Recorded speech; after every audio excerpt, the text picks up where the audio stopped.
3 ইঞ্চি গলা নিলাম। 3 ইঞ্চি গলা নেওয়ার পরে লম্বাটা নিলাম আমরা 7 ইঞ্চি নিয়ে এটারে আবার বক্স করলাম।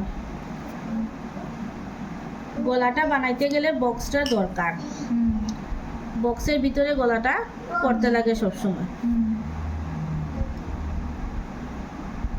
আমরা একটা বক্স বানাইলাম। তারপরে এটারে আমরা এটা রাউন্ড শেপ দিব, আমরা রাউন্ড গলা বানাইব। তখন আমরা এখান থেকে এই ভিতরে 1 ইঞ্চি গ্যাপ রাখলাম এখানে। এতে আমি যে রাউন্ডটা উঠাইমো আমি এইভাবে উঠাইমো, এইভাবে করিয়ে এই 1 ইঞ্চির মধ্যে এটারে নিব। তারপরে এটারে আমরা ওই শেপে কাটবো।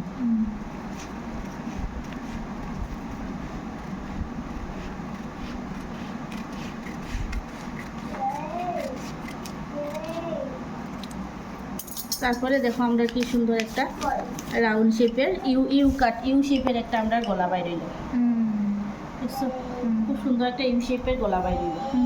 তো যখনই আমরা গলার মাপটা নিব তখন এরকম আমরা একটা বক্স বানাইয়া তারপরে আমরা এটার মধ্যে যেরকম ইচ্ছা এরকম ডিজাইন দিতে পারবো।